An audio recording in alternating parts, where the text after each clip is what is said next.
So మరి ఈ విషయంలో అంటే మీరు ఎలా చేస్తే బాగుంటది అంటారు, అన్యాయం జరగకుండా దక్షిణాది రాష్ట్రాల విషయంలో?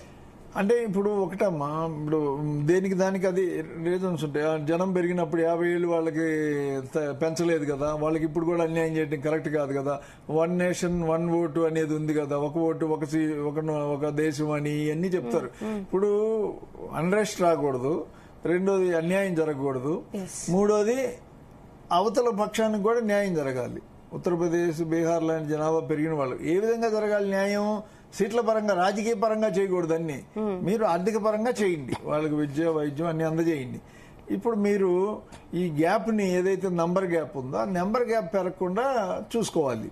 అలా చేసే విధానాలు వెళ్ళాలి. కానీ ఇప్పుడు ఇన్కమ్ జనరేషన్ స్టేట్ కొద్దిగా వెయిటేజ్ ఇచ్చి, లేకపోతే తక్కువ ఖర్చు పెడుతున్న వాళ్ళు వీళ్ళు ఉన్నారు కాబట్టి వీళ్ళకి కొద్దిగా వెయిటేజ్ ఇచ్చి ఈ విధంగా చేయాలి తప్ప ఏకపక్షంగా ఇంత గ్యాప్ పెంచేసి బుల్డోజ్ చేసుకుని వెళ్తాం అనే విధానం కరెక్ట్ కాదు అనేది నా ఉద్దేశం.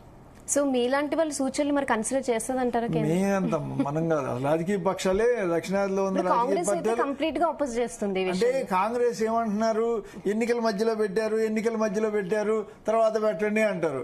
తర్వాత పెడితే మీరు అపోజ్ చేస్తారా అనేది చెప్పట్లేదు. ఓకే, ఉమెన్ బిల్లుకి మేము సపోర్ట్, కానీ దీనికి కాదు అంటున్నారు.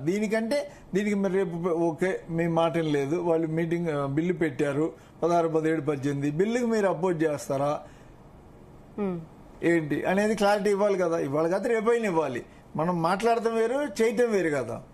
ఓకే, అది క్లారిటీ 2-3 రోజులు అయితే కానీ కాంగ్రెస్ పార్టీ స్టాండ్ ఏంటంటే మనకు తెలియదు. ఇప్పుడు ఏపీ, తెలంగాణ విషయానికి వస్తే అంటే దక్షిణాది రాష్ట్రాల్లో ఈ 2 స్టేట్స్ లో ఎట్లా, అంటే ఎన్ని సీట్స్ పెంచుతారంటారు ఈ అంటే ఇప్పుడు 17 సీట్లు మన తెలంగాణకి, 17 పార్లమెంట్లు ఉన్నాయమ్మా.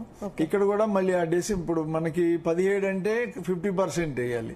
9 అంటే 8.5 ఒక సీట్ వచ్చి 0.5 ఒక సీట్ వచ్చింది అనుకో, అప్పుడు 9, 26 పార్లమెంట్లు అవుతాయి. 26 అక్కడేమో 25, 13, 38 సీట్లు. సో ఈ పార్లమెంట్ సీట్లు ఈ విధంగా వస్తాయి. వచ్చిన పార్లమెంట్ స్థానాల్ని రాష్ట్రంలో ఇక్కడ ఆదిలాబాద్ నుంచి, అక్కడ శ్రీకాకుళం నుంచి అసెంబ్లీలు చేసుకొచ్చి తర్వాత 9 అసెంబ్లీలు చొప్పున కలుపుకుంటే ఒక పార్లమెంటుని ఏర్పాటు చేస్తారు. ఓకే, సో ఇప్పటి వరకు అయితే లాక్ చేశారు 25 ఇయర్స్ ఇందిరాగాంధీ, మీరు చెప్పినట్టు 25 ఇయర్స్ మళ్ళీ విజనరీ లీడర్. ఇప్పుడు 26 లో అయితే జరుగుతుంది అంటున్నారు. దీనికి అసలు ఎంత టైం పడుతుంది అంటారు? మీరు ఇన్ని ఇయర్స్ నుంచి ఉన్నారు, 2003 అంటే ఒకటమ్మా, గతంలో ఏంటంటే ఈ టెక్నాలజీ ఇవన్నీ లేని రోజుల్లో ఒక 2 ఏళ్ళు 3 ఏళ్ళు అట్లా పట్టేది, 3-3.5 సంవత్సరాల దాకా. ఇప్పుడు మీకు మొత్తం హార్డ్లీ ఎక్సర్సైజ్ కి ఒక 1 మంత్ పట్టు. ఇది ప్రాసెస్ ఏంటంటే కమిషన్ ఒకటి కాన్స్టిట్యూట్ చేసి, delimitation commission, retired supreme court judge, election commissioner ఒక మెంబర్ గా, ఆయా రాష్ట్రాలకు సంబంధించి ఆ రాష్ట్ర ఎన్నికల కమిషనర్ మెంబర్ గా ఉంటారు. ఇక్కడ తెలంగాణకు వచ్చేసి మనకి రాణి కుమిదిని గారు ఇప్పుడు స్టేట్ ఎలక్షన్ కమిషనర్ ఉన్నారు, వాళ్ళు ఉంటారు. వీళ్ళు ముగ్గురు అఫీషియల్. నాన్ అఫీషియల్ మెంబర్స్ గా 5 ఎంపీలు, 5 ఎమ్మెల్యేలు ఉంటాయి ఆ రాష్ట్రాలకి. సో వీళ్ళంతా కూర్చుని ఫస్ట్ వర్కింగ్ పేపరు, తర్వాత డ్రాఫ్ట్ రిలీజ్ చేస్తారు, పబ్లిక్ ఒపీనియన్ తీసుకుంటారు, మీటింగ్స్ కండక్ట్ చేస్తారు, తర్వాత అప్పుడు final. It will take time, ఒక 6 మంత్స్ ఒక స్టేట్ కి. అంటే ప్యారలల్ గా చేస్తారు కాబట్టి కమిషన్ సభ్యుల సంఖ్య పెంచుకోవచ్చు. ఢిల్లీలో ఎలక్షన్ కమిషన్ ఒకళ్లే కాకుండా ఇంకో 2 పెట్టుకోవచ్చు. 3 ప్రాంతాలకు వెళ్తారు. ఎట్లా తొందరగా చేసుకునే అవకాశం కూడా ఉంది. 2 సంవత్సరాలు మాక్సిమం అమ్మా, అంతకంటే అవసరం లేదు. ఈ సబ్జెక్టు ఇవన్నీ ఫాలో అవుతూ కూడా చేయొచ్చు 2 ఇయర్స్. ఇప్పుడున్న టెక్నాలజీకి తొందరగా అయిపోతుంది. ప్రొసీజర్ ప్రకారం మెంబర్స్ పెంచుకుంటారు. లోక్సభ సభ్యుల సంఖ్య పెంచగా లేదు, ఢిల్లీ కమిషన్ లో మెంబర్లు 4 పెంచుకోలేరా?